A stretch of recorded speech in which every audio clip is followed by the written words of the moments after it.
Halo semuanya, selamat datang di Kisah Bijaksana, di mana kita mengumpulkan kisah inspiratif dari berbagai belahan dunia dengan misi menginspirasi, memotivasi, dan memperbaiki moral masyarakat Indonesia. Untuk memahami pesan berharga dari kisah kali ini, simaklah sampai akhir.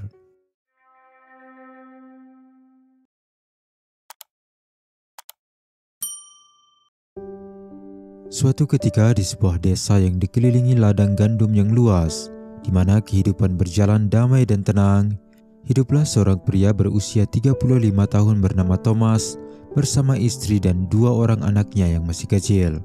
Sehari-hari Thomas bekerja sebagai buruh tani, menanam, merawat, hingga memanen gandum di ladang para warga. Meski ladang gandum di desanya sangat luas, tapi tidak satupun di antara ladang itu adalah miliknya.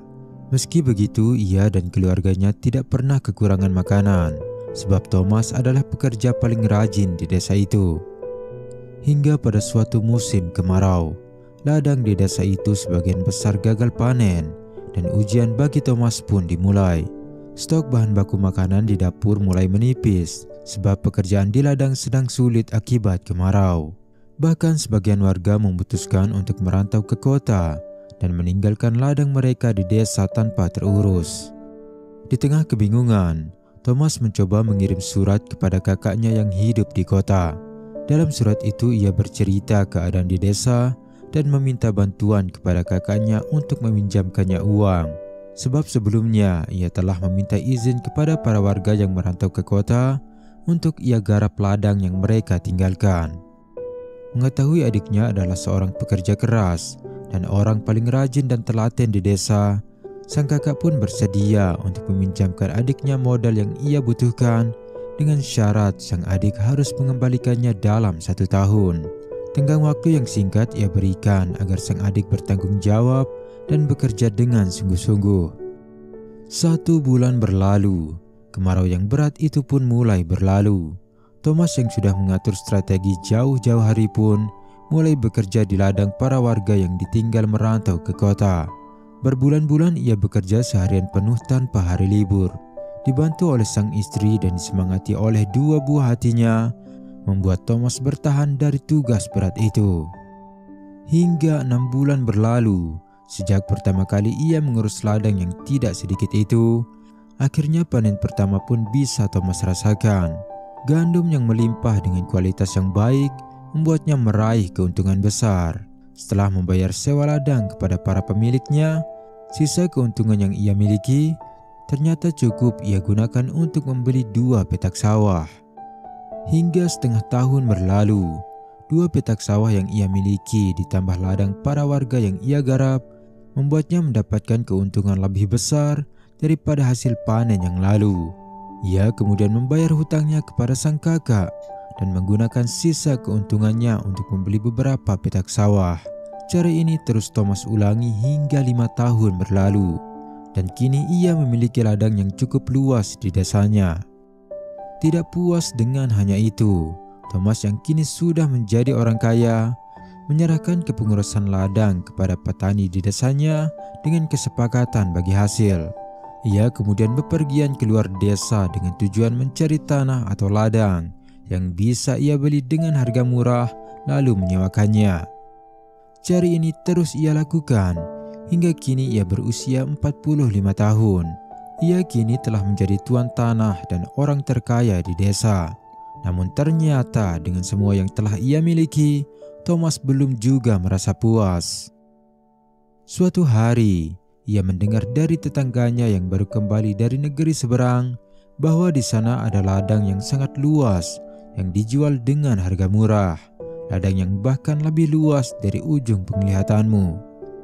Mendengar berita menggiurkan itu, Thomas pun menanyakan segala informasi tentang ladang dan negeri tetangga itu, yang kemudian setelah mendapatkan informasi yang cukup, ia pun melakukan perjalanan jauh itu dengan kereta kuda mewah yang ia punya. Ia berharap pembelian kali ini akan memuaskan dirinya. 3 minggu berlalu, dan disinilah Thomas, di depan ladang gandum yang ujungnya bahkan tak sampai oleh pandangan matanya. Ladang subur yang berada dekat dengan mata air. Ia kemudian menanyakan kebenaran tentang berita bahwa ladang itu bisa dibeli dengan harga murah, yang ternyata dibenarkan oleh sang pemilik ladang, namun dengan satu syarat. Thomas hanya boleh membeli ladang itu sejauh yang ia bisa berjalan atau berlari dan kembali sebelum malam. Jika tidak bisa kembali tepat waktu, maka tidak ada ladang yang bisa dibeli.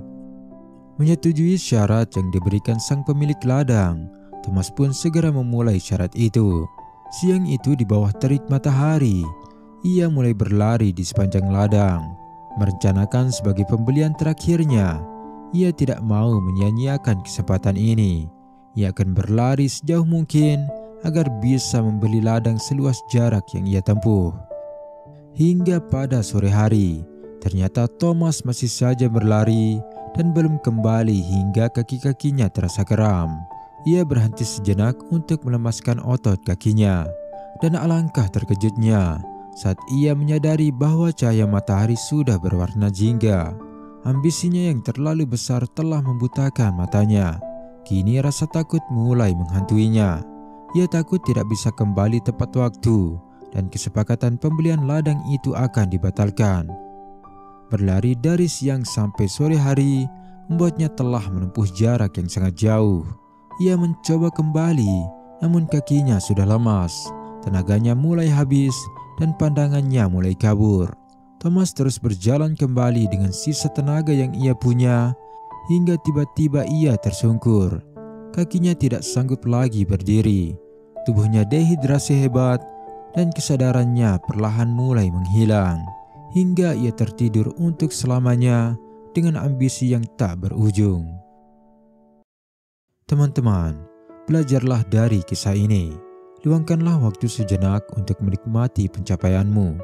Jangan sampai ambisi yang besar itu terlalu menyibukkanmu, sampai-sampai mengorbankan kesehatanmu. Saat tubuh sudah tak lagi sehat, badan tak lagi bugar, semua pencapaianmu tidak akan sama lagi istimewanya.